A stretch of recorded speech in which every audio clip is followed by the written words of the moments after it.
Okay. அஸ்ஸலாமு அலைக்கும் வரஹ்மத்துல்லாஹி வபரகாத்துஹு. வணக்கம். அஹ், நான் போன கிளாஸில் பெரும்பாலான பகுதியை வந்து HTML-ல முடிச்சிட்டோம். இன்றைக்கு வந்து பேலன்ஸ், அதாவது ஒரு சிறிய பகுதி ஒன்று இருக்குது, டேபிள்னு சொல்லி.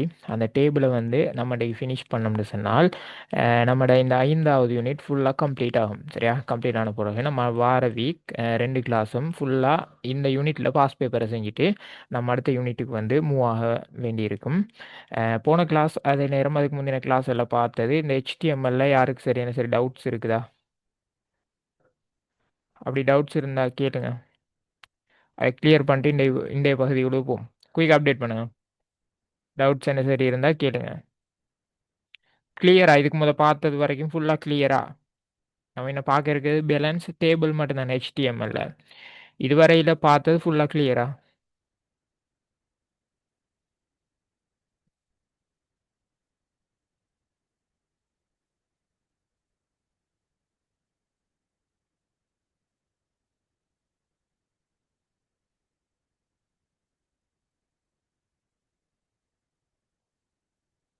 ஓகே. அப்போ இன்றைய பகுதியை பார்ப்போம். எல்லாரும் கிளியர்னு சரி போட்டிருக்கீங்க. Okay okay.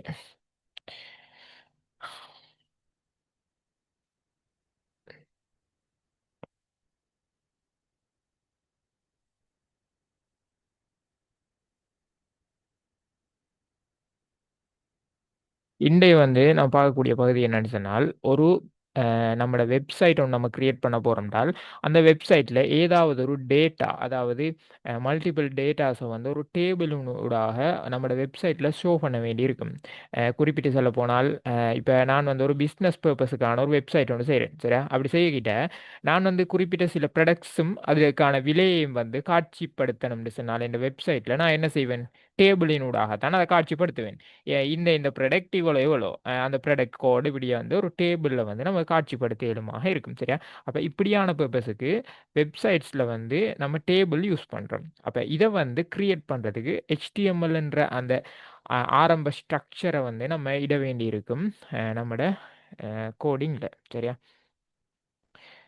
அப்போ அதை வந்து எப்படி கிரியேட் பண்ணணும்னு பார்ப்போம். எப்போவும் நம்ம கிரியேட் பண்ண அதே மெத்தட் தான். இப்போ ஆரம்ப டேக், அதே நேரம் முடிவு டேக். இப்போ இதுலேயும் வந்து எல்லாம் வந்து யூசர் ஃப்ரெண்ட்லியாக தான் இருக்கும். நம்ம ஒரு டேபிளை கிரியேட் பண்ண போகிறோம்னு சொன்னால் அதுக்குரிய டெக் வந்து டேபிள் தான். சரியா? டேபிள்னு சொல்லி ஓப்பனிங் டேக்கை போட்டு அதுக்கு பிறகு வந்து க்ளோஸ் பண்ணுவோம் டேபிள். இதுதான் பேசிக்காக ஒரு டேபிளுக்கான டெக்காக இருக்கும். Opening tag and closing tag. இதுக்குள்ளுக்கு தான் நம்மட டேபிள் வந்து எப்படி வரப்போகுதுன்றதை நம்ம பில்ட் பண்ணுவோம். சரியா?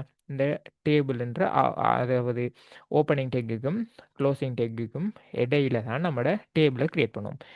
இதில் வந்து பேசிக்காக ஒரு அடிப்படை ஒன்று இருக்குது. என்னென்னு சொன்னால், இந்த டேபிளுக்கு கேப்ஷன் கொடுப்போம். இப்போ சொல்ல போனால், இப்போ நான் வந்து ஒரு ப்ராடக்ட் டீட்டெயில்ஸ் கொடுக்கணும்னு சொன்னால் அந்த ப்ராடக்ட் டீட்டெயில்ஸ்னு சொல்லி போட்டு நம்ம மென்ஷன் பண்ணுவோம். அதாவது நம்மளோட டேபிளுக்கான ஒரு கேப்ஷன் ஒன்று கொடுப்போம். சரியா? அப்போ இதுக்கும் வந்து ஒரு டெக் பயன்படுத்தப்படுகிறது. ஒரு டேபிளுக்கான ஹெட்டிங் அல்லது டைட்டிலை கொடுக்கறதுக்கு கேப்ஷன் என்று சொல்லி ஒரு HTML டெக் பயன்படுத்தப்பட்டு அந்த டெக்குக்கு, அதை ஓப்பனிங் டெக்குக்கும் க்ளோசிங் டெக்குக்கும் இடையில் எழுதப்படுறது வந்து அந்த டேபிளுக்கான ஒரு கேப்ஷனாக தோன்றும். இருங்க, நான் ப்ராக்டிக்கலாக செஞ்சு காட்டுறேன். கேப்ஷன், இது ஓப்பனிங் டேக், அதே நேரம் க்ளோசிங் டேக்கையும் போடுவோம். இது ரெண்டுக்கும் இடையில் எழுதுறது அந்த டேபிளுக்கான கேப்ஷனாக இருக்கும். நான் வந்து ப்ராடக்ட் டீட்டெயில்ஸ்னு போடுறேன். Products, product details.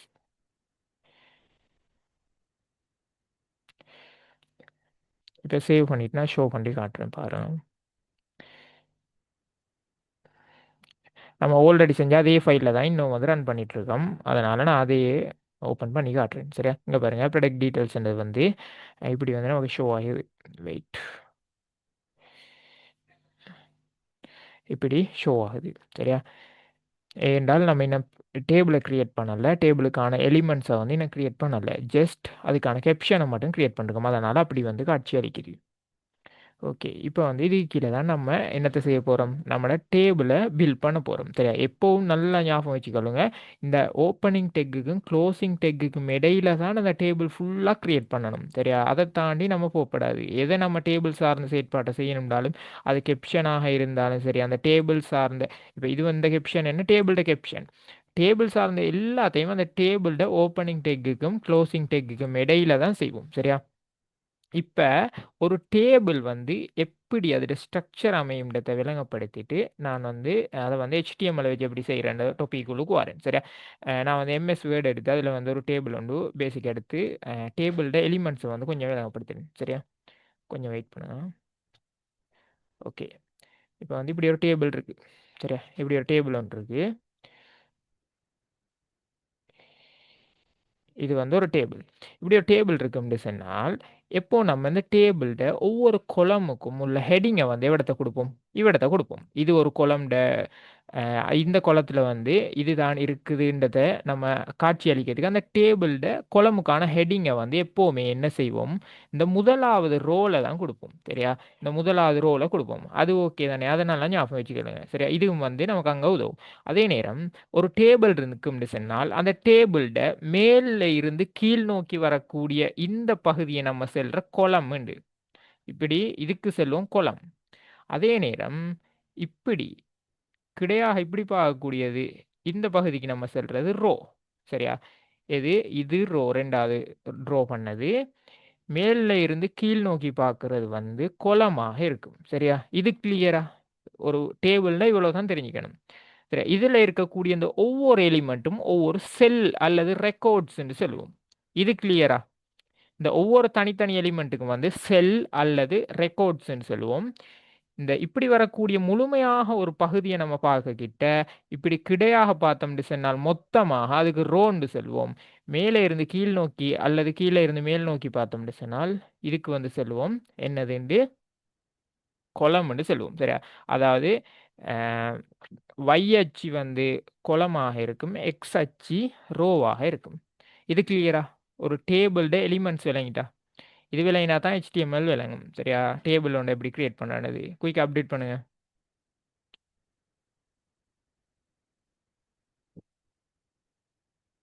டேபிள்ட ரோ எது, கொலம் எது, இது கிளியரா? குயிக் அப்டேட் பண்ணுங்க. செல் எது?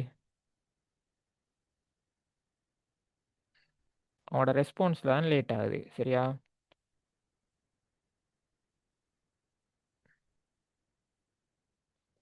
ஓகே. இப்போ நம்ம கோடிங்கை பயன்படுத்தி எப்படி ஒரு டேபிளை கிரியேட் பண்ணுறது பார்ப்போம். சரியா? இப்போ நான் எனக்கு எப்ஷனை கொடுத்துட்டேன். இப்போ வந்து எனக்கு தேவை வந்து 3 ரோ தேவை. சரியா? 3 ரோ இருக்கக்கூடிய ஒரு கொலம் ஒன்று தேவை. நான் வந்து ரோ வந்து இத்தனை தானே நான் லிமிட் பண்ணல. அதை வந்து அன்லிமிட்டடாக வச்சுக்குவோம். எனக்கு வந்து கொலம் வந்து ஒரு 3 கொலம் வரணும். அதே நேரம் ஒரு 5 ரோ ஆற மாதிரி ஒரு டேபிள் ஒன்று நான் கிரியேட் பண்ண போகிறேன். சரியா? இப்படி கிரியேட் பண்ணேன்னு சொன்னால் எப்போவும் நல்லா ஞாபகம் வச்சுக்கொள்ளுங்க. இந்த HTML பொறுத்த வரைக்கும் ஒரு டேபிளை நம்ம ட்ரோ பண்ணக்கிட்ட ரோ வைஸாக தான் நம்ம ட்ரோ பண்ணுவோம். இப்படி ஒரு ரோவை ட்ரோ பண்ணுற ஃபர்ஸ்ட் சரியா பில்ட் பண்ணுவோம். அதுக்கு பிறகு அடுத்த ரோவை பில்ட் பண்ணுவோம். சரியா? அதுக்கு பிறகு அடுத்த ரோவை பில்ட் பண்ணுவோம். இப்படி வந்து ஒன்றன் பின் ஒன்றாக ரோ வைஸாகத்தான் நம்மளோட டேபிளை கிரியேட் பண்ணுவோம். சரியா? கொலம் வைஸாக கிரியேட் பண்ண மாட்டோம். ஒரு ரோக்குழுக்கு எத்தனை கொலம் வைஸ் செல் வருகுதுன்றது தான் விடயம். சரியா? இப்போ நான் என்ன செய்ய போறேன்? இப்போ இதை வந்து எப்படி கிரியேட் பண்ண போறேன் என்றால் ரோ வைஸாக கிரியேட் பண்ண போறேன். அப்போ ரோ ஒன்றை கிரியேட் பண்ணணுமாக இருந்தால் அதுக்கு பயன்படுத்தக்கூடிய டெக் என்ன என்றால் டிஆர், அதாவது table row. T table R row. டிஆர்ன்ற டெக்கை பயன்படுத்தி தான் நம்ம என்ன செய்வோம்? ஒரு ரோ ஒன்றை கிரியேட் பண்ணுவோம். சரியா? இப்போ நான் இதை வந்து க்ளோஸ் பண்ணுறேன். சரியா? டிஆர். ஓகே. இப்போ வந்து என்ன நடந்திருக்கு? ஒரு ரோ நான் கிரியேட் பண்ணிட்டேன். சரியா? ஒரு ரோ கிரியேட் பண்ணப்பட்டுட்டு இந்த ரோக்குள்ளுக்கு பாருங்க. இப்போ என்ன செய்ய போறேன்னு சொன்னால் வெயிட். இதுக்கு முதல் நான் உங்களுக்கு கிளியராக சொல்லி தந்தேன் என்னது. எப்போவும் நம்ம ஒரு ஃபர்ஸ்ட் ரோவை என்னதுக்கு பயன்படுத்துவோம்? அந்த கொலமுக்குரிய ஹெடிங்காக தானே பயன்படுத்துவோம். அப்போ இப்போ இதுதான் இந்த குளத்துல கீழே கீழே கீழே வரப்போகுதுன்றதுக்காக இப்போ நான் பேசிக்காக இடத்த சொல்லி காட்டினேன். என்னது, நம்ம இந்த முதலாவது குளமை வந்து இந்த முதலாவது ரோ வந்து என்னத்துக்கு பயன்படுத்துவோம்னு அந்த குளத்துக்குரிய ஹெட்டிங்குக்காக பயன்படுத்துவோம். அப்போ அதுக்கு வந்து பயன்படுத்தப்படுற டெக் என்னன்னு சொன்னால் டிஹெச், டேபிள் ஹெட்டிங்னு சொல்கிறேன். சரியா, டிஹெச். இதை நான் இப்போ க்ளோஸ் பண்ணுறேன். டிஹெச். இப்போ இந்த முதலாவது ரோலை நான் கிரியேட் பண்ணுற எல்லா டிஹெச்சும் வந்து என்னதாக இருக்கும், கொலம் வைஸான ஒரு ஹெட்டிங்காக இருக்கும். சரியா, நான் இவ்விடத்தை ஒரு 4 டிஹெச் கொடுத்தேன்னு சொன்னால் 4 டிஹெச் கொடுத்தேன்றால் என்ன வரும் எனக்கு, பேசிக்காக 4 டிஹெச் கொடுத்தேன்னு சொன்னால் இப்படி ஒரு டேபிள் ஒன்று ஃபஸ்ட் கிரியேட் ஆகும். இருங்க நான் கிரியேட் பண்ணி காட்டுறேன். இதில் சொல்லி காட்டி நம்ம இப்போ நான் 4 டிஹெச் கொடுத்தேன்னு சொன்னால் எனக்கு இப்படி வரும். இப்படி ஒன்று கிரியேட் ஆகும் இல்லையா, இப்படி ஒன்று தான் கிரியேட் ஆகும். நம்ம ஃபர்ஸ்ட் வந்து ரோவை தான் கிரியேட் பண்ணுறோம். இந்த ரோவில் வந்து 4 டிஹெச் கொடுத்துருப்போம். அப்போ டேபிள்ட ஹெட்டிங் வந்து 4 கிரியேட் பண்ணப்பட போகுது. சரியா, இப்போ இந்த டிஹெச்சை நான் காப்பி பேஸ்ட் பண்ணி 4 டிஹெச் கொடுத்துக்கொள்கிறேன். பாருங்க, 2 3 4. சரியா, இதில் முதலாவது வந்து ப்ரொடக்ட் ஐடின்னு சொல்லி ஒரு ஹெட்டிங் கொடுக்கப்பட போகுது. Product ID. சரியா, ரெண்டாவதுல வந்து நேம், அதாவது ப்ரொடக்ட் நேம். அடுத்தது ப்ரைஸ். அடுத்தது வந்து கோட். இப்படி வந்து 4 ஹெட்டிங் வரும். இப்போ நான் இதில் அவுட்புட்டை காட்டுறேன் பாருங்க. நல்லா ஞாபகம் கொள்ளுங்க, ஒவ்வொரு ரோ வைஸாக கிரியேட் பண்ணுவோம். ஒரு ரோவை நான் இப்போ கிரியேட் பண்ணியிருக்கேன். இந்த ரோவில் இருக்கக்கூடிய அந்த ரெக்கார்ட்ஸ் அல்லது அந்த டேபிளுக்குரிய ஹெட்டிங் தான் இந்த 4. சரியா, இப்போ ஒரு ரோ கிரியேட் பண்ணப்பட்டிருக்கும் பாருங்க. ஆனால் போர்டர்ஸ் இருக்காது. அது ஏன்னு நான் விளங்கப்படுத்துகிறேன். வெயிட், பாருங்க என்ன நடந்திருக்கு.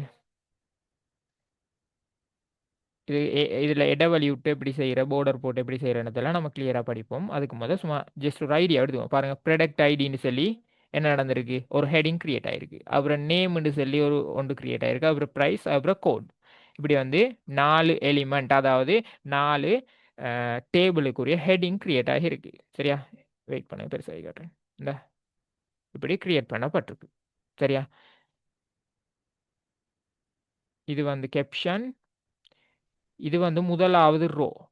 சரியா, டேபிள் முதலாவது ரோ. இதுக்கு போர்டர் வரல, அது ஏன் நான் விளங்கப்படுத்துறேன். வெயிட் பண்ணுங்க. இது வந்து ஒரு ஹெட்டிங், இது வந்து ஒரு ஹெட்டிங் டேபிள், இது வந்து ஒரு ஹெட்டிங். சரி, முதலாவது ரோ கிரியேட் பண்ணப்பட்டுட்டு இப்போ பாருங்க, நான் இன்னொரு ரோ கிரியேட் பண்ணுறேன். நம்ம போர்டரை பற்றி நீங்கள் யோசிக்க வேணாம். டேபிளுக்கு போர்டர் வரலன்னா நான் கிளியராக விளங்கப்படுத்துறேன். வெயிட் பண்ணுங்க. சரியா, இப்போ நான் இன்னொரு டேபிள் ரோ கிரியேட் பண்ணேன், அதாவது டிஆர் கிரியேட் பண்ணிட்டு இப்போ அதை வந்து க்ளோஸ் பண்ணுறேன். டிஆர் க்ளோஸ் பண்ணியாச்சு.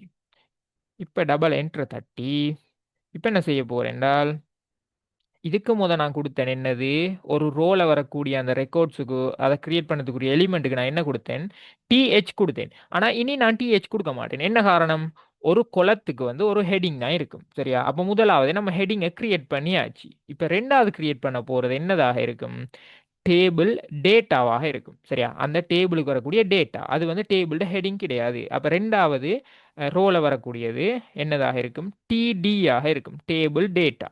சரியா, டிடி. இப்போ இந்த டிடியை நான் வெயிட், இப்போ இதை க்ளோஸ் பண்ணுறேன். பண்ணிவிட்டு இந்த டிடியை வந்து காப்பி பண்ணி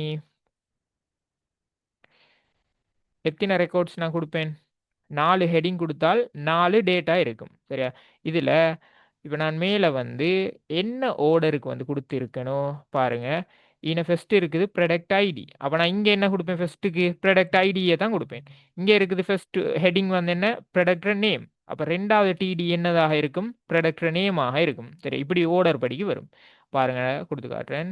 ஃபர்ஸ்ட் வந்து என்னது, ப்ரொடக்ட் ஐடி. ப்ரொடக்ட் ஐடி வந்து பி 100 கொடுக்கேன். சரியா, ரெண்டாவது நேம், ப்ரொடக்ட் நேம். ஏன்னு சொன்னால் ரோ வைஸாக இருக்கும். சரியா, நேம் வந்து என்னது கொடுப்போம், பபிள். சரியா, பபிள்ஸ்ன்னு கொடுக்கணும். அப்படி இல்லைன்றால் சொக் ஒன்று கொடுப்போம். சரியா, சொக் ஒன்று கொடுக்கேன். அடுத்தது பாருங்க ப்ரைஸ். ப்ரைஸ் வந்து 200ன்னு கொடுக்கேன். அடுத்தது ப்ரொடக்டர் கோட். ப்ரொடக்ட் கோட் வந்து கொடுக்கேன் சி 11. சரியா, 11. இப்போ இதை நான் சேவ் பண்ணிட்டு இப்போ ப்ரௌசருக்குள்ளே போகிறேன். போய் இப்போ ரீஃப்ரெஷ் பண்ணால் பாருங்க என்ன நடந்திருக்கு. ப்ரொடக்ட் ஐடிக்கு நேரால் ப்ரொடக்ட் ஐடி வந்திருக்கு. ப்ரொடக்ட் நேமுக்கு நேரால் என்ன வந்திருக்கு, சொக்குன்னு வந்திருக்கு. ப்ரைஸுக்கு நேராக ப்ரைஸ் 200ன்னு வந்திருக்கு. கோடுக்கு நேராக என்னது வந்திருக்குது, சி 11ன்னு வந்திருக்கு. சரியா, இப்போ நம்ம 2 ரோ கிரியேட் பண்ணியிருக்கோம். இது வந்து டேபிள் ஹெட்டிங் ரோ உண்டு, இது வந்து டேபிள்ட டேட்டான்ற ஒரு ரோ உண்டு. சரியா, இப்போ இதுக்கு கீழே நம்ம இன்னும் ஒவ்வொரு ரோவாக கிரியேட் பண்ணி இன்னும் வந்து ப்ராடக்ட்ஸை எட் பண்ணிட்டே போகலும். சரி, இப்படி தான் டேபிள் கிரியேட் பண்ணுறேன். வெயிட் பண்ணுங்க, நான் இதுக்கு வந்து ஹெட்டிங் போட்டு காட்டுறேன். இந்த ஹெட்டிங் போடுறதுக்கு வந்து இந்த இருக்குது தானே இந்த டேபிள்ன்ற ஓப்பனிங் டெக் நீங்கள் எல்லாத்துலேயும் வந்து பயன்படுத்தியிருப்பீங்க. இதுக்கு முதல்ல நம்ம எல்லாத்துலேயும் பயன்படுத்தினோம். எப்படி பயன்படுத்தினோம், எல்லா எதுடைய ஒன்றோட சோர்ஸ் கொடுக்குறதா இருந்தாலும் சரி, border கொடுக்குறதா இருந்தாலும் சரி, கலர் கொடுக்குறதா இருந்தாலும் சரி, இது என்னத்தை செய்வோம், அந்த எலிமெண்ட்டை ஓப்பனிங் டெக்குக்குழு கொடுப்போம் இல்லையா. இப்போ இதானே ஓப்பனிங் டெக் டேபிள்ட. அப்போ இதுக்குள்ளுக்கு போர்டரை கொடுத்தோம்னு சொன்னால் நம்மளோட டேபிளுக்கு border வரும். border border ஈக்குவல் எத்தனை பிக்சல் border கொடுப்போம், 2 கொடுப்போம். 2 பிக்சலில் நமக்கு border வேணும்.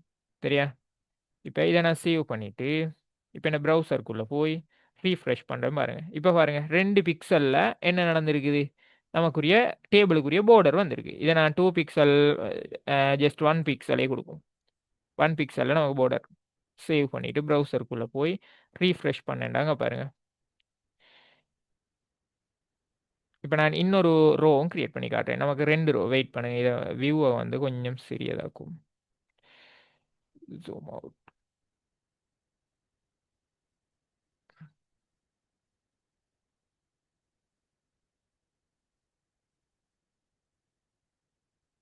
சரியா, இப்போ வந்து நான் என்ன செய்ய போகிறேன், இன்னொரு ரோ கிரியேட் பண்ண போகிறேன், 3வது ரோ. அப்போ ரோ ஒன்று கிரியேட் பண்ணால் டிஆர்ன்றதை ஓப்பன் பண்ணுவோம். ஓப்பன் பண்ணி இப்போ டேபிள் ரோவை க்ளோஸ் பண்ணுறேன். டிஆரை க்ளோஸ் பண்ணுறேன். க்ளோஸ் பண்ணிவிட்டு விடத்தை வச்சு என்டரை தட்டி இது ரெண்டுக்கும் இடையில டேபிள் ரோன்ற அந்த 2 டெக்குக்கும் இடையில தான் நம்ம என்ன செய்ய போகிறோம், நம்மளோட ரோ வந்து ஃபில் பண்ண போகிறோம். இப்போ இவிடத்தையும் எப்படி வரும், டிஹெச்ஆ வரும், டிடிஆ வரும். டிடி தான் வரும். நம்ம வந்து கீழே கீழே டேபிளுக்கு டேட்டா தான் கொடுக்க போகிறோம். ஃபர்ஸ்ட்டுக்கு வந்து ஹெட்டிங்கை கொடுத்துட்டோம், டிடி. இப்போ டிடியை க்ளோஸ் பண்ணுறேன்.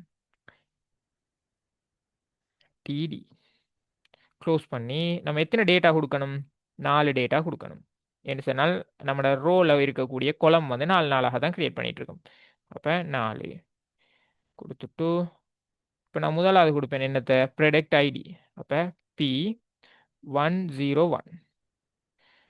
அங்கே சொக்குன்னு இருக்கு, இங்கே என்ன கொடுப்போம், டொப்பி கொடுப்போம்.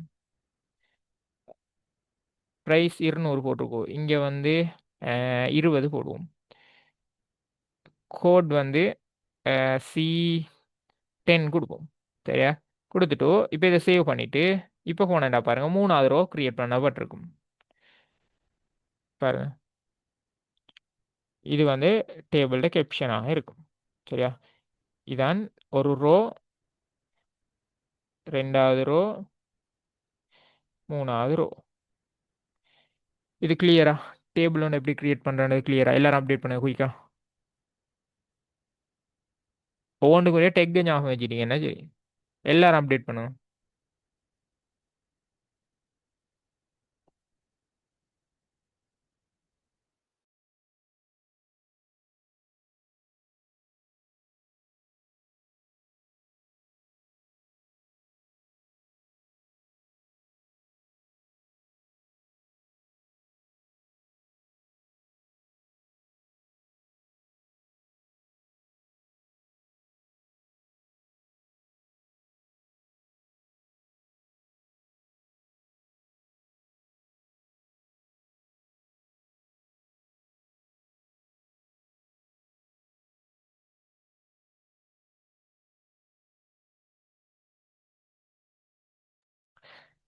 இன்னும் ஒரு முறை சொன்னால் ஃபுல்லாக இன்னொரு முறை வந்து விளங்கப்படுத்துறதுக்கு அதிக டைம் எடுக்கும். என்னால் எல்லாரும் விலங்கு இருக்குன்னு சொல்லி இருக்காங்க. சரிதானே, அப்போ உங்களுக்கு வந்து என்னது என்னது பிரச்சனைன்றா அதை வந்து விலங்க கேளுங்க, அதை நான் சொல்லித்தரேன்.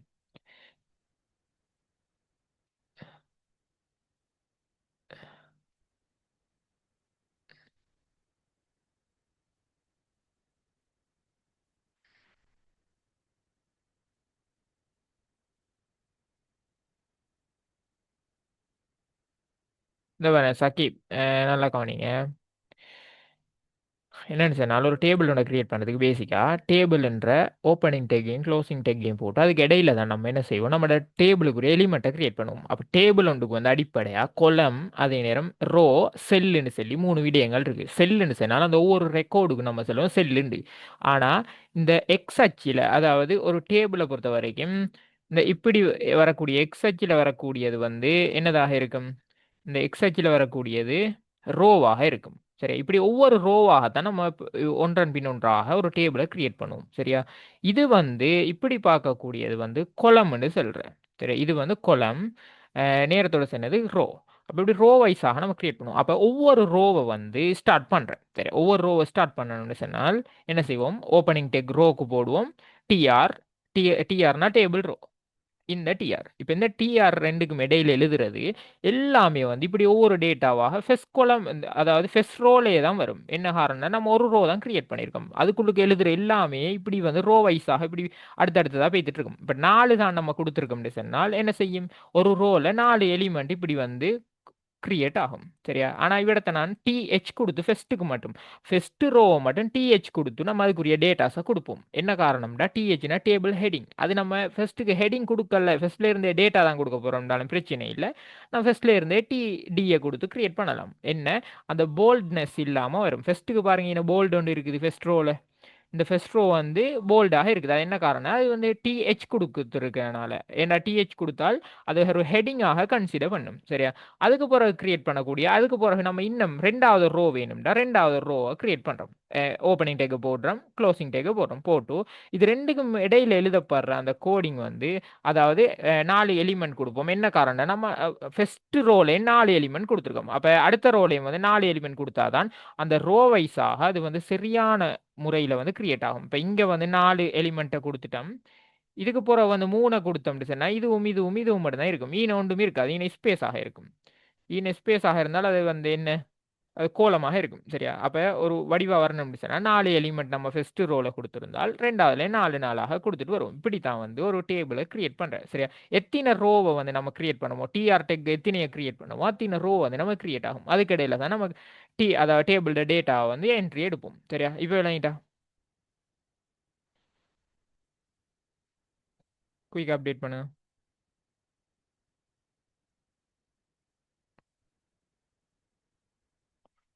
இது வந்து முதலாவது ரோ. சரியா, இது வந்து முதலாவது ரோ, இதுக்குள்ள இருக்கிற டேட்டாஸ் தான் இது.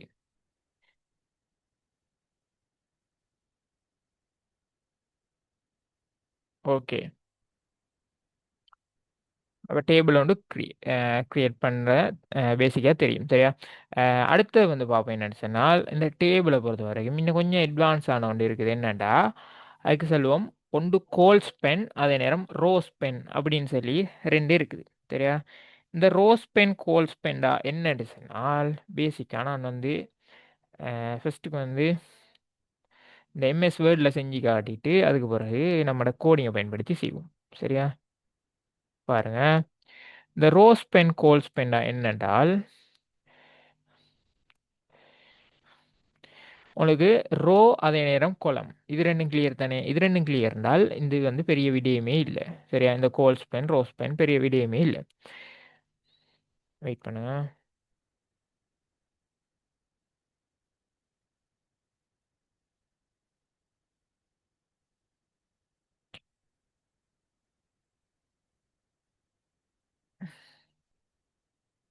இப்போ நான் எதை சொன்னேன், இது அப்படியே வந்து ஒரு ரோ. சரியா, இது இப்படி பார்க்கறது வந்து கொலம், இது ரெண்டும் கிளியர் தானே, இது ரெண்டும் கிளியர் என்றால் இப்போ கோல்ஸ் பென் ரோஸ் பென்டா என்னண்டா, இப்படி ஒரு கோட், அதாவது இப்படி ஒரு கீவேர்டை பயன்படுத்தி நம்ம அதை மேர்ஜ் பண்ணுவோம். சரியா, நீங்கள் வந்து இந்த எம்எஸ் வேர்டில் படிச்சிருப்பீங்க, ரெண்டு செல்லை மேட்ச் பண்ணுறது. சரியா, இந்த ரெண்டு செல்லை மேட்ச் பண்ணுறது வந்து இது ரெண்டையும் மேட்ச் பண்ணோம்டா, இது வந்து என்னது, இது வந்து ஒரு குளம். சரியா, இது வந்து என்ன, இப்படி இருக்கிறது வந்து ஒரு குளம். சரிதானே, இது ஒரு குளம். இது இப்படி இங்கால இருக்கிறது வந்து ஒரு குளம். இப்படி ரெண்டு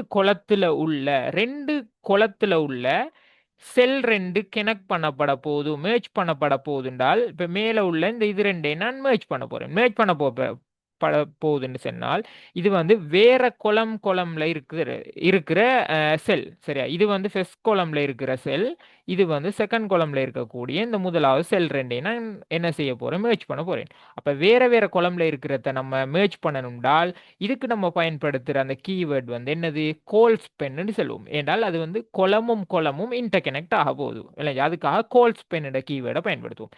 இதே நேரம் இப்ப பாருங்க, இது ஒரு ரோ, அதே நேரம் கீழே இருக்கிறதும் வந்து ஒரு ரோ. இந்த ரெண்டு ரோல இருக்கக்கூடிய ரெண்டு செல் வந்து மேட்ச் பண்ணப்பட போகுது. இப்போ இது ரெண்டும் மேட்ச் பண்ணப்பட போகுதுன்னு வைங்களே, இது ரெண்டும் மேட்ச் பண்ணப்பட போகுதுன்னு சொன்னால் அதுக்கு பயன்படுத்தக்கூடிய கீவேர்ட் வந்து ரோஸ் பென்னு சொல்லுவோம். இது வந்து வேற ரோல இருக்கக்கூடிய ஒரு செல், இது வந்து வேறொரு ரோல இருக்கக்கூடிய ஒரு செல். இது ரெண்டையும் மேட்ச் பண்றதுக்காக நம்ம பயன்படுத்துகிற அந்த கீவேர்ட் வந்து ரோஸ் பென்னு சொல்லுவோம். இது கிளியரா? இதை நான் மேட்ச் பண்ணி நான் ஈனையும் காட்டுறேன், நாங்களே மேட்ச் பண்ணி காட்டுறேன். சரி, அதுக்கு இந்த ரோஸ் பென் கோல்ஸ் பென்டா என்னன்னு விளங்கிட்டா? ரெண்டு ரோல இருக்கக்கூடிய செல் ரெண்டை நம்ம வந்து மேட்ச் பண்ண போறோம்டா அழகு பயன்படுத்தக்கூடியது ரோஸ் பென். ரெண்டு வேற வேற கொலம்ல இருக்கக்கூடிய ரெண்டு செல்லை வந்து மேட்ச் பண்ண போறோம்டா அதுக்கு பயன்படுத்துற கீவேர்ட் வந்து கோல்ஸ் பென். இது கிளியரா? அதை நான் ப்ராக்டிக்கலாக செய்கிட்ட உங்களுக்கு ஃபுல்லாக கிளியராகும். இது பேசிக் அந்த ஐடியா விளங்கிட்டான்னு சொல்லுங்க. பாருங்க, நான் வந்து ஃபர்ஸ்ட்டுக்கு கோல்ஸ் பென் ஒன்று ஈன வச்சு கோல்ஸ் பென் ஒன்றுக்கு எப்படி வரும்ன்றதை நான் கிரியேட் பண்ணி காட்டுறேன். சரியா? பாருங்க, இப்போ நான் இது ரெண்டையும் வந்து மேட்ச் பண்ண போறேன், இந்த முதலாவது இருக்கிறது. இப்போ நான் இது ரெண்டையும் மேட்ச் பண்ண போறேன். இது என்னது, முதலாவது குளமும் ரெண்டாவது குளம்லையும் உள்ளது மேட்ச் பண்ணப்பட போகுது. அப்படின்னாலும் இதுக்கு நம்ம பயன்படுத்துவோம் என்னத்தை, கோல்ஸ் பெனை பயன்படுத்துவோம். இப்போ பாருங்க, இது ரெண்டையும் இது பண்ணி நான் மேட்ச் செல் கொடுக்கேன். இப்போ என்ன நடந்திருக்கு, ஈன ரெண்டு வேற வேற குளம்ல இருக்கக்கூடிய இந்த ரெண்டு வேற வேற குளம்ல இருக்கக்கூடிய அஹ், ரெண்டு செல் ஒரு செல்லாக மாறிட்டு மேட்ச் பண்ணப்பட்டுட்டு, சரியா, சேர்க்கப்பட்டுட்டு. இப்போ இது வந்து ஒரு செல்லாக தான் கணிக்கப்படும், ரெண்டு செல்னு சொல்ல மாட்டோம். இப்படி பண்றதுக்கு வந்து கோல்ஸ் பண்ணுவோம். இதே நேரம் இதையும் வந்து நம்ம கனெக்ட் பண்ணினமாக இருந்தால் அல்லது மேட்ச் பண்ணமாக இருந்தால் இது ரெண்டையும் ரெண்டு செல்ல ஒரே செல் ஆகிடும்டா இதுக்கு வந்து செல்றது என்னது, ரோஸ் பென்னு சொல்லுவோம். சரியா? இதான் கோல்ஸ் பென், அதே நேரம் ரோஸ் பென். சரிதானே? இதை வந்து நம்ம எப்படி கோடை பயன்படுத்தி செய்யறோன்னு பார்ப்போம். இப்போ என்ன நடக்கும்னு சொன்னால் நல்லா கவனிங்க. ஒரு இவ்விடத்தை வந்து நான் என்ன செய்கிறேன், பேசிக்காக பாருங்க. இவ்விடத்த ஃபர்ஸ்ட் இருந்து ஜீன ஒரு செல், இவ்விடத்த ஒரு செல், இவ்விடத்த ஒரு செல், இவ்விடத்த ஒரு செல், இப்படி இப்படி வந்து இருந்து எத்தனை செல் அப்போ இருந்திருக்கும், 1 2 3 4 5 6 7 7 செல் இருக்குது. ஆனால் இப்போ நான் மேட்ச் பண்ணதுக்கு பிறகு இந்த முதலாவது ரோல இப்போ எத்தனை செல் இருக்குது, 6 செல் தான் இருக்குது. இது ரெண்டும் இப்போ ஒன்று ஒன்று 2 3 4 5 6, சரி, 6 செல் தான் இருக்கும். சரியா? இதை வந்து நல்லா ஞாபகம் வச்சுக்கணும். ஏன்னா இதை பேஸாக வச்சு தான் இந்த ரோஸ் பென் கோல்ஸ் பென் எழுதுவோம். சரி, ஓகே. இப்போ நான் என்ன செய்ய போறேன்னு சொன்னால் நல்லா கவனிங்க. இப்போ நம்ம ஆல்ரெடி கிரியேட் பண்ண இந்த டேபிள் இருக்கு. சரி, இந்த டேபிளில் நமக்கு இருக்கக்கூடிய இந்த முதலாவது, அதாவது வெயிட், இந்த இருக்கு தானே, இந்த P100ஐயும் இந்த சொக்கையும், சரி, இது ரெண்டையும் வந்து மேட்ச் பண்ண போறோம். மேட்ச் பண்ணி ஒரு செல்லாக மாற்ற போறோம். மாற்றி இந்த சொக்குண்ட இருக்கிறத ரிமூவ் பண்ண போறோம். இந்த சொக்குண்டத்தை வந்து ரிமூவ் பண்ணினால்தான் இது ரெண்டுக்கும் இடையில ரெண்டு டீட்டெயில்ஸ் கொடுக்க இயலாது, ரெண்டு என்ட்ரி எடுக்கல. இது ரெண்டும் ஒரு செல்லாக மாற போகுது. இது ரெண்டும் ஒரு செல்லாக மாறினா ஒன்று ப்ராடக்ட் ஐடி மட்டும்தான் இருக்கணும், அப்படி இல்லைன்னா நேம் மட்டும்தான் இருக்கணும். சரியா? அது உங்களுக்கு கிளியர் தானே? ஏதோ ஒன்று ஏன்னா ஒரு செல்லாக மாறப்போகுது. அப்போ இது ரெண்டையும் மாற்ற போறோம்னா நம்ம பயன்படுத்தக்கூடியது கோல்ஸ் பென். சரியா? இப்போ அந்த P100ன்றத வந்து P100 எங்கே இருக்குதுன்னு பார்ப்போம். P100 இருக்கிற அந்த டிடி, இந்த டேபிள் டேட்டாவை வந்து என்ன செய்ய போறோம்டால் கோல்ஸ் பென் பண்ண போறோம்.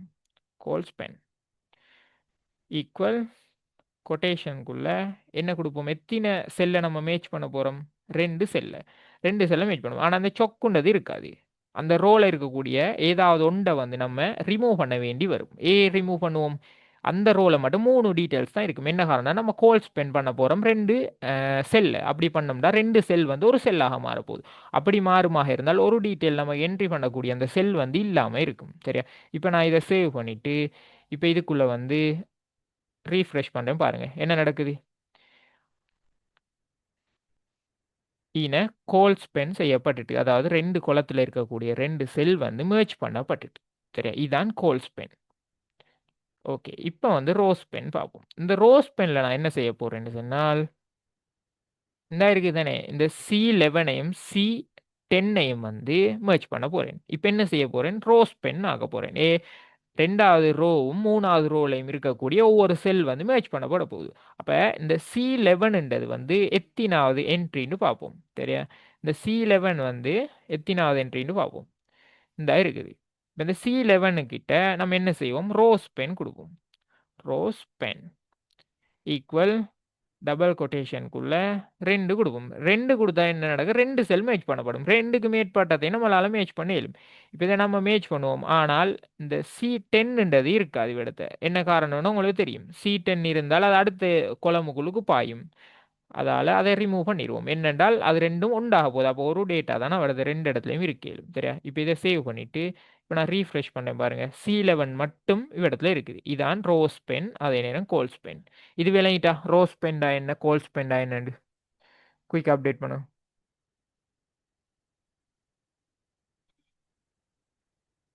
எல்லாரும் அப்டேட் பண்ணுங்க அவசரமா. ரெண்டுக்கு மேற்பட்ட செல்லை நீங்கள் மேட்ச் பண்ணனால், இப்போ நீங்கள் 4 செல்லை மேட்ச் பண்ண போறீங்கன்னால் ரோஸ் பென்னுக்குழு 4 கொடுத்தீங்கன்னா சரி. இல்லை ஒரு அதுக்கு மேற்பட்டதும் உங்களுக்கு எத்தனையும் பண்ண இயலும். சரியா?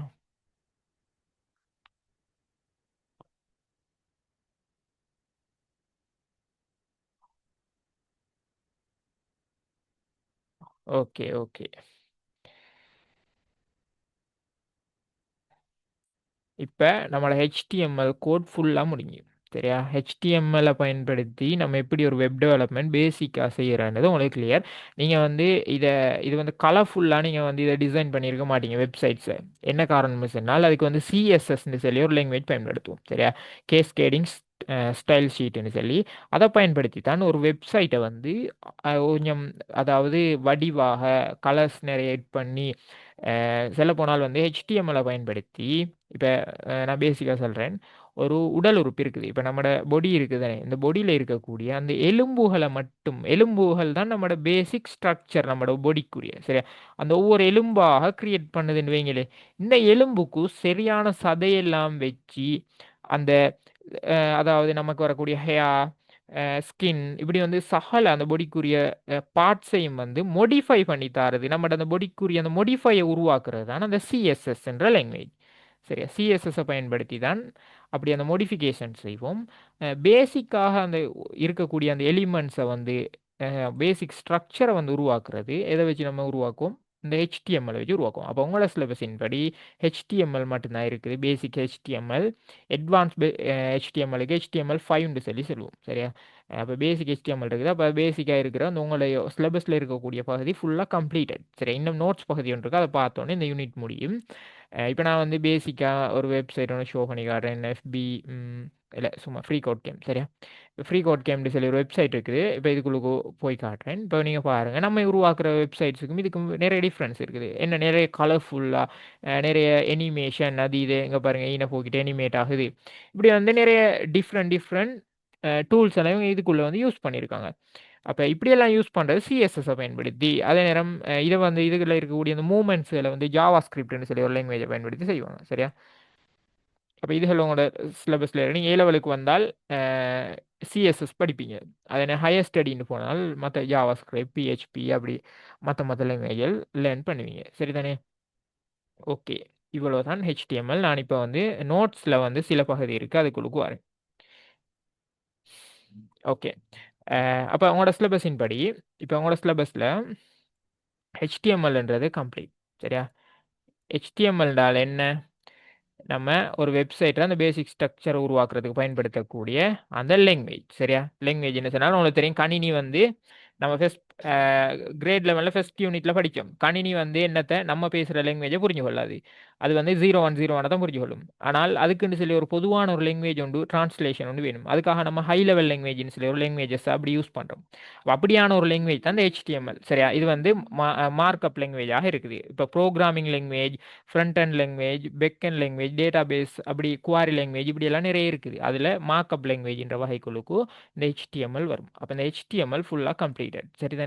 இப்போ இருக்கக்கூடிய பகுதி என்னன்னு சொன்னால், இப்போ நோட்ஸ் பகுதி ஒன்று இருக்கு. அதை பார்ப்போம். என்னன்னு சொன்னா, இந்த HTML பயன்படுத்தி தான் நம்ம ஒரு பேசிக்காக ஒரு வெப்சைட்டை நம்ம பில்ட் பண்ண போறோம் என்றால், அது பில்ட் பண்றதுக்கு ஒரு டூல் ஒன்று தேவைப்படும். நான் இப்ப இங்க என்ன டூலை நான் யூஸ் பண்ணேன்?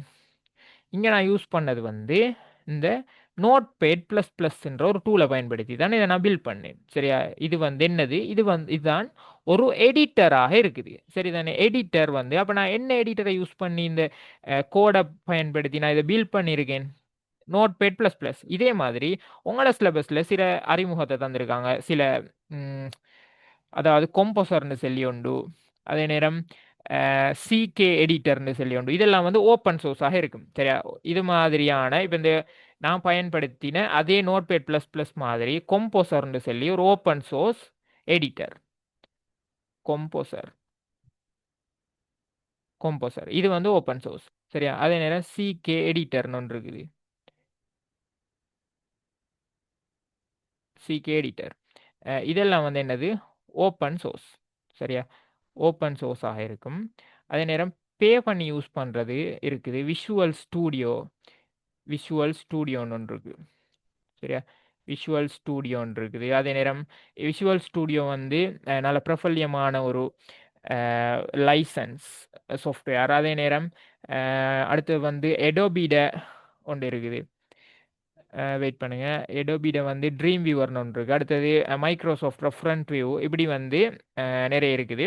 இதில் வந்து நான் என்னத்துக்கு சொல்றேன்னு சொன்னால், புக்கில் இருக்கக்கூடியது இது இல்லாமல் இண்டஸ்ட்ரியில் யூஸ் பண்ணக்கூடியதுகள் வேறு. சரியா? இண்டஸ்ட்ரியில் யூஸ் பண்ணக்கூடியதுகள் வேறு. நான் அதை சொல்லி தரலைன்னு சொன்னால், உங்களோட சிலபஸில் தந்ததை தான் பெரும்பாலும் கேள்விகளில் யூஸ் பண்ணுவாங்க. அப்போ நான் இண்டஸ்ட்ரியில் யூஸ் பண்ணதில் நல்ல நல்ல ஃபீச்சர்ஸ் உள்ள டூல்களை வந்து சொல்லித்தரையிலும் சொல்லி தந்தால் அது வந்து உங்களுக்கு எக்ஸாமுக்கு பயன்படாது. அதனால தான் இந்த புக்கில் இருக்கிறதுல வந்து சொல்லித்தரேன். சரிதானே? அப்போ இப்படியான ஓப்பன் சோர்ஸ் அதே நேரம் லைசன்ஸ் சாஃப்ட்வேர்ஸ் வந்து யூஸ் பண்ணாங்க. இது வந்து உங்களுக்கு புக்லையும் இருக்குது, பார்க்கலுமாக இருக்கும். சரியா?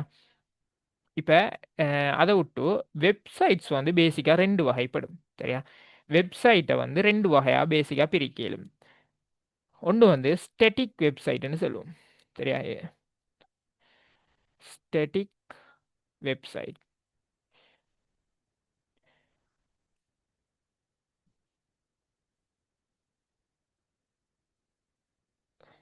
அடுத்து வந்து டைனமிக்னு சொல்லுவோம். Dynamic websites. இப்படி வந்து ரெண்டு வகையான வெப்சைட்ஸ் இருக்குது. சரியா? ஒன்று வந்து ஸ்டாட்டிக் வெப்சைட், அடுத்து வந்து டைனமிக் வெப்சைட். இப்போ நம்ம பயன்படுத்தின லாங்குவேஜை பயன்படுத்தி செய்யக்கூடிய எல்லாமே வெப்சைட்ஸ். ஆனால் இந்த வெப்சைட் வந்து பேசிக்காக ரெண்டு வகைப்படும். இதில் ஸ்டெட்டிக் வெப்சைட்னு சொன்னால் என்னன்னு சொன்னால், இது வந்து நிலைத்த வெப்சைட்ஸாக இருக்கும். அந்த வெப்சைட் வந்து கிரியேட் பண்ணால் அதில் வந்து யூசர்ஸ் வந்து கையடிக்க இயலாது. சரியா? இதுக்கு வந்து உதாரணமாக இந்த நியூஸ் வெப்சைட்டில் செல்லணும். நம்ம என்ன செய்வோம்? நியூஸ் வெப்சைட்ஸுக்குள்ளே போனோம்னா நியூஸை ஜஸ்ட் பார்ப்போம், பார்த்துட்டு ரீட் பண்ணிட்டு வந்துடுவோம். அதில் வந்து வேற நம்ம எந்த வேலைகளும் செய்ய மாட்டோம். இதுதான் இந்த ஸ்டெட்டிக் வெப்சைட்டாக இருக்கும். இது வந்து நிலைத்ததாக இருக்கும், ஸ்டாண்டர்டாக இருக்கும். சரியா? அதுக்கு தான் இந்த ஸ்டெட்டிக்னு சொல்லுவோம். அதே நேரம் டைனமிக் வெப்சைட்ஸ்னு சொன்னால் அந்த வெப்சைட்ஸை வந்து யூசர்ஸ் வந்து ஏதோ ஒரு இயங்கு நிலையாக பயன்படுத்துவாங்க. இதில் டைனமிக் மீனிங்கே வந்து இயங்கு நிலை தான். இயங்கு நிலையாக என்றால் அந்த வெப்சைட்ஸில் போய் இப்போ நான் உதாரணம் சொல்லேன், alibaba.com அப்படி இல்லைன்னு சொன்னால் அலி எக்ஸ்பிரஸ் அப்படி இல்லை டராஸ். இதில் எல்லாம் என்ன செய்வோம்? நம்ம போய் அந்த வெப்சைட்ஸில் பார்த்துட்டு வந்துடுவோமா? இல்லை ப்ராடக்ட்ஸை பார்த்துட்டு அப்படியே வெளியே வந்துடுவோமா? இல்லை, ப்ராடக்ட்ஸ் வேணும்னு சொன்னால் நம்ம என்ன செய்வோம்? அதை ஆர்டர் பண்ணுவோம். ஆர்டர் பண்ணினால் அது வந்து நம்ம அதில் ஏதோ ஒரு வேலை செய்கிறோம், அவங்களுக்கு ஒரு ரிக்வஸ்ட் கொடுக்கோம், அவங்க அந்த ரிக்வஸ்ட்டை கவனிக்காங்க, கவனித்து அதுக்கு நமக்கு ரிப்ளையாக நம்மளோட ப்ராடக்ட்ஸ் அனுப்பி வைக்காங்க. அப்போ இதான் வந்து டைனமிக் வெப்சைட்டாக இருக்கும். இந்த டைனமிக் வெப்சைட்டில் வந்து ஒரு யூசர் மட்டும் வெப்சைட்டோட பயன்பட மாட்டார். ஒரு யூசர் இடையில ஒரு வெப்சைட்ஸ் இருக்குது. வெப்சைட் இருந்தால் இது ரெண்டுக்கும் இடையில டேட்டா பேஸ்ன்னு சொல்லி ஒன்று இருக்கும். Database. சரி. ஆனால் ஸ்டெட்டிக் வெப்சைட்டில் இப்படி ஒன்றுமே இருக்காது. அதாவது யூசரும் வெப்சைட்டும் மட்டும்தான். யூசர் போவார், வெப்சைட்டில் எடுத்து பார்ப்பார், வெளியே வந்துடுவார். இவருக்கு இடையில வேறு எந்த கனெக்ஷனும் இருக்கா. ஆனால் டைனமிக் வெப்சைட்டில் டேட்டா பேஸ்னு ஒன்று இருக்கும். இந்த டேட்டா பேஸ்னு ஒன்று இருந்தால்தான் என்ன நடைபெறும்? இந்த யூசர் ஒரு ப்ராடக்டை ஆர்டர் பண்ணுறாரு. ஆர்டர் பண்ணினால் வந்து இந்த ப்ராடக்ட் டீட்டெயில்ஸ் வந்து எங்கே போகும்னால் அவங்களோட சேவரில் இருக்கக்கூடிய டேட்டா பேஸுக்கு போகும். அந்த டேட்டா பேஸை வந்து அதில் வேலை செய்யக்கூடியவங்க கவனிப்பாங்க, என்ன ஆர்டர்ஸ் வந்துருக்குது. கவனிச்சுட்டு தான் நமக்குரிய ப்ராடக்ட்ஸை வந்து அனுப்பி வைப்பாங்க. அப்போ இது மூணும் வந்து இந்த டைனமிக் வெப்சைட்டில் வந்து நிலைத்து அதாவது இயங்கு நிலையாக பயன்பட்டுட்டே இருக்கும் சரியா. இதுக்கு வந்து உதாரணமாக இந்த ஃபேஸ்புக் அடுத்தடுத்து எல்லா செல்லிலுமே ஃபேஸ்புக்கில் வந்து நம்ம உள்ளு பண்ண வந்துடுறோமா இல்லை கமெண்ட் பண்ணல நமக்கு. அப்போ அது வந்து நம்மளோட சேவரில் சேவ் ஆகும். அடுத்து வந்து நமக்கு வந்து லொகின் பண்ணுறதே வந்து நம்ம ஒரு யூசர் நேமை கொடுத்து பாஸ்வேர்டை கொடுத்து லொகின் பண்ணுறதே வந்து ஒரு டைனமிக் வெப்சைட் தான். என்ன காரணம்னு சொன்னால் அதில் போய் யூசர் நேம் பாஸ்வேர்டை நம்ம கொடுத்தோம்னால அடுத்த முறை போய் கொடுக்க நமக்கு வேலை செய்யும் கிரியேட் பண்ணது. அப்போ கிரியேட் பண்ணது எப்படி அடுத்த முறை போன வேலை செய்யுதுன்னு சொன்னால் அது வந்து அவங்களோட சேவரில் வந்து சேவ் ஆகுது போய். அப்போ சேவ் ஆகினதுக்கு பிறகுதான் நம்ம அதுக்குள்ளுக்கு போக்கிட்ட நம்மட யூசர் நேம் பாஸ்வேர்டு அவங்களோட டேட்டா பேஸில் இருக்கிற காரணத்தால தான் நமக்கு செகண்ட் டைம் வந்து என்ட்ரி எடுக்க ஏழுமாக இருக்குது சரியா. இதுதான் டைனமிக் வெப்சைட் அதே நேரம் ஸ்டாட்டிக் வெப்சைட். இது ரெண்டுக்கும் இடையிலான வேறுபாடு இது. இது கிளியரா டைனமிக் வெப்சைட்னா என்ன ஸ்டாட்டிக் வெப்சைட்னா என்னன்னு குயிக் அப்டேட் பண்ணுங்க.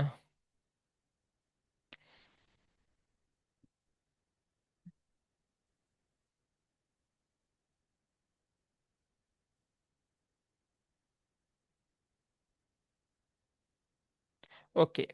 இப்ப அடுத்து இருக்கக்கூடிய ஒரு பகுதி என்னன்னு சொன்னா, சிஎம்எஸ்ன்னு ஒன்று இருக்குது. இதெல்லாம் ஜஸ்ட் ஒரு ஐடியாவுக்கு தான் உங்களுக்கு போட்டிருக்காங்க. சரியா? இதெல்லாம் நீங்க பெருசா குழம்பிக் கொள்ளவே தேவையில்ல. சிஎம்எஸ்ன்னு ஒன்று இருக்கு. இதுல ஃபுல் விரிவு வந்து என்னன்னு சொன்னால், கன்டென்ட் மேனேஜ்மென்ட் சிஸ்டம்னு சொல்றேன். இந்த கன்டென்ட் மேனேஜ்மென்ட் சிஸ்டம்னா என்னென்றால், இப்ப நம்ம ஒரு எடிட்டர் ஒண்ண பயன்படுத்தி, இப்ப நான் சொன்ன மாதிரி ஒரு கம்போசர்ன்னு சொல்லி ஒரு எடிட்டர பயன்படுத்தி நான் கிரியேட் பண்றேன். என்னத்த கிரியேட் பண்ணேன்? ஒரு வெப்சைட்டை கிரியேட் பண்ணேன். சரியா? ஒரு வெப்சைட்டை கிரியேட் பண்ணதுக்கு பிறகு, இந்த வெப்சைட்டை நான் அதாவது இன்டர்நெட்ல பப்ளிஷ் பண்ணதுக்கு பிறகு, இதை நான் மெயின்டைன் பண்ணணும் தானே. எனக்கு என்ன சரி அப்டேட் இருந்தால், இப்போ நான் 2025 ஏதாவது ஒரு அப்டேட்டை செஞ்சு வச்சிருக்கேன். செஞ்சு வச்சுட்டு, இப்போ நான் அடுத்த வருஷம் ஏதோ ஒரு மாற்றம் செய்யணும். சரி மாற்றம் செஞ்சு அப்படி வந்து அப்டேட் பண்ணி, அதில் வரக்கூடிய ரெஸ்பான்சஸை கவனிச்சு, இப்படி வந்து நான் அந்த வெப்சைட்டை மேனேஜ் பண்ண வேண்டிய ஒரு தேவை இருக்கும். அப்படி வந்து மேனேஜ் பண்ணுறதுக்காக நம்ம யூஸ் பண்ணக்கூடிய அந்த டூல்ட பேர் தான் இந்த சிஎம்எஸ் கண்டென்ட் மேனேஜ்மெண்ட் சிஸ்டம்னு சொல்கிறேன். அதாவது நம்ம அந்த வெப்சைட்டில் இருக்கக்கூடிய கண்டென்ட்ஸை நம்ம மெயின்டைன் பண்ணுறதுக்காக மேனேஜ் பண்ணுறதுக்காக யூஸ் பண்ணக்கூடிய அந்த டூல் தான் இந்த சிஎம்எஸ்ன்னு சொல்கிறேன். சரியா? அதுவும் கிளியர்னு நினைக்கிறேன்.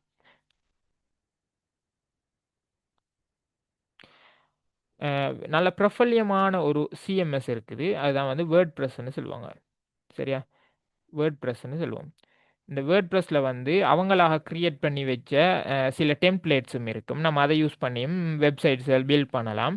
அப்படி இல்லை நமக்கு வந்து கஸ்டம்ன்ற தீமுக்குள்ளுக்கு போய் நம்ம ஆல்ரெடி நம்ம கிரியேட் பண்ண இப்போ கொம்பஸரோ அல்லது விஎஸ் கோடோ இப்படி ஏதோ ஒரு எடிட்டரை பயன்படுத்தி நம்ம கிரியேட் பண்ண அந்த வெப்சைட்டையும் கொண்டு போய் அந்த கஸ்டம்ன்ற இதில் அதாவது நம்ம டிஃபால்ட்டாக கிரியேட் பண்ணக்கூடிய நம்மளாக ஓனாக கிரியேட் பண்ணக்கூடிய வெப்சைட்ஸையும் அந்த வேர்ட் ப்ரெஸ்ல போய் ஹோஸ்ட் பண்ணலாம். சரி அப்படி இல்லாமல் அதுக்குள்ளுக்குள்ள டெம்ப்ளேட்ஸை யூஸ் பண்ணி கொள்ளலாம். டெம்ப்ளேட்ஸ் வந்து பை பண்ணிலும் அதுக்கு வந்து பே பண்ணி பை பண்ணலாம்.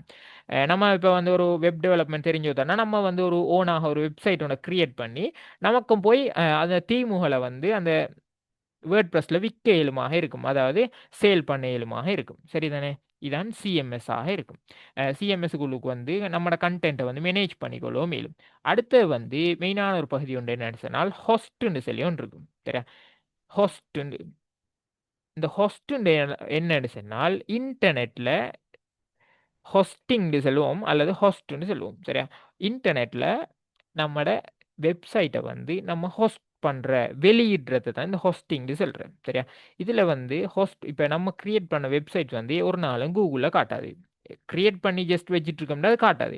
அதை நம்ம ஹோஸ்டிங் செஞ்சோம்னா தான் அந்த வெப்சைட்டை வந்து இந்த உலகத்தில் இருக்கக்கூடிய எல்லாரும் இன்டர்நெட் ஊடாக அந்த வெப்சைட்ஸை பார்வையிட இயலுமாக இருக்கும். சரிதானே? அப்போ அப்படி பார்வையிட இயலுமாக இருக்கிறதுக்குரிய அந்த வாய்ப்பை தாரதான் இந்த ஹோஸ்டிங். இந்த ஹோஸ்டிங்கை வந்து செய்யக்கூடிய நிறைய நிறுவனங்கள் இருக்குது. சரியா? நிறைய நிறுவனங்கள் இருக்கு. இன்ஃபினிட்டின்னு ஒன்று இருக்குது. அதே நேரம் அடுத்து ஸ்ரீலங்காலையும் ஒரு வெப்சைட் ஒன்று இருக்கு. இப்படி வந்து நிறைய நிறுவனங்கள் இருக்கு. சரியா? இந்த நிறுவனங்களோடாக நம்ம போய் அணுகி நம்மளோட வெப்சைட் வந்து ஹோஸ்ட் பண்ணி கொள்ளலாம். இந்த ஹோஸ்ட் பண்ணுறத வந்து அவங்க வந்து ஜொப்பாகவே செஞ்சுட்டு இருக்காங்க. அதுக்குரிய அந்த வாய்ப்பை நம்ம பே பண்ணி எடுத்துக்கொள்ள இயலுமாக இருக்கும். இதுதான் ஹோஸ்டிங்னு சொல்கிறேன். சரியா? அந்த ஹோஸ்டிங்கை செய்கிறதோட நம்மளோட அந்த வெப்சைட் ப்ரொசஸ் கம்ப்ளீட் ஆகும்.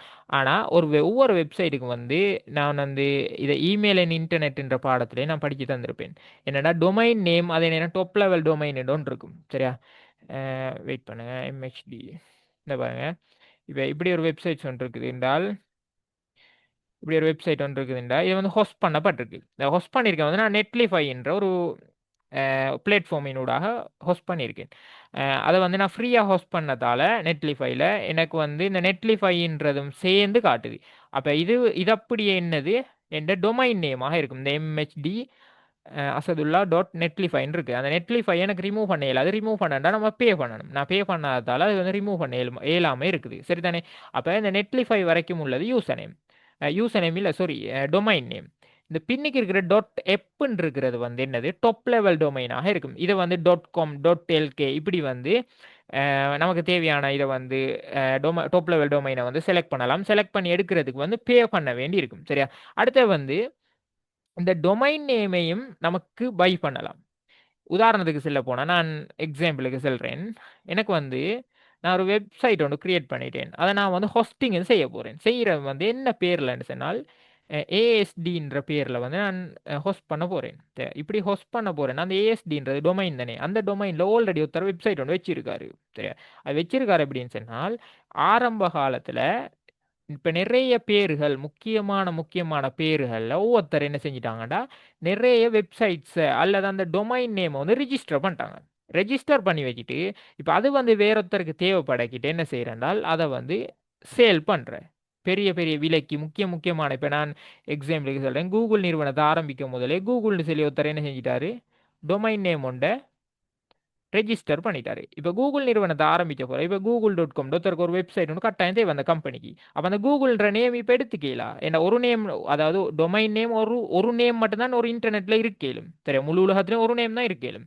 அப்போ இந்த கூகுள்ன்ற நேமில் ஆல்ரெடி ஒருத்தர் ரெஜிஸ்டர் பண்ணிட்டாருன்னு சொன்னால் ஒரு வெப்சைட்டை, அப்போ என்ன செய்யணும்? அவர் அந்த நேமை வந்து வாங்கி எடுக்கணும். அப்போ அந்த நேமை அவர், அதாவது இந்த கூகுள்ன்ற நேம் வந்து எனக்கிட்ட தான் இருக்குது. நான் ஒருத்தருக்கு இப்போ நான் ஒரு கம்பெனி கொடுக்க போகிறேன்னா நான் வந்து ஒரு அமௌண்ட் ஒன்று கேட்குறேன். இப்படி கேட்டும் வந்து டொமைன் நேம்களை பை பண்ணி எடுக்காங்க. சரி, இதை வந்து வேலையாக செய்யக்கூடிய ஆரம்பத்தில் ரெஜிஸ்டர் பண்ணி வச்சுட்டு அதை விற்கிறத வேலையாக செஞ்சுட்டு இருக்கக்கூடிய நிறைய கோஆப்ரேஷன் இருக்குது. சரிதானே?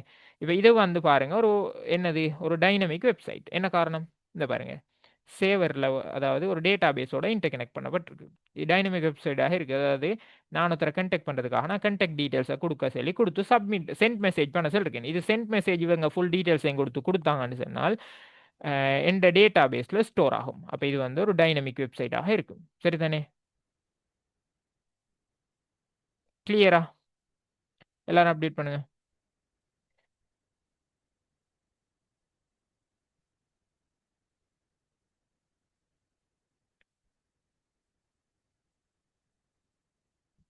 அவசரம் அப்டேட் பண்ணுங்க.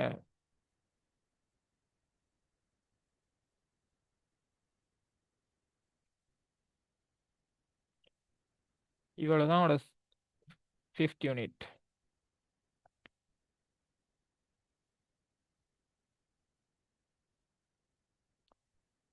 ஓகே, அப்போ வந்து இந்தியோட ஃபுல் கம்ப்ளீட்டட் 5th யூனிட். நம்ம அடுத்த வீக், அதாவது நெக்ஸ்ட் வீக் 2 கிளாஸ் இருக்கும்.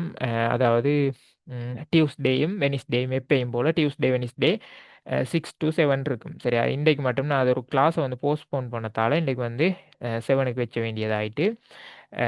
அதாவது நமக்கு தேர்ஸ்டேல கிளாஸ் இருக்கிறல்ல, டியூஸ்டே அண்ட் வெனிஸ்டே 6க்கு இருக்கும். சரியா? அப்போ நெக்ஸ்ட் வீக்கும் அதே டைமுக்கு இருக்கும். எல்லாரும் ஜாயின் பண்ணுங்கள். நெக்ஸ்ட் வீக் பார்ட் 1 பாஸ் பேப்பரில் இருக்கக்கூடிய இந்த HTML சார்ந்த பார்ட் 1 கேள்விகளை, MCQ கேள்விகளை வந்து டியூஸ்டே செய்வோம். அதே நேரம் பார்ட் 2ல வந்திருக்கக்கூடிய அந்த எஸ்ஏ கேள்விகளை நமக்கு வெனிஸ்டே செய்யக்கூடியதாக இருக்கும். சரிதானே? சரி, ஓகே. அப்போ நான் கிளாஸை முடிச்சுக்கொள்கிறேன்.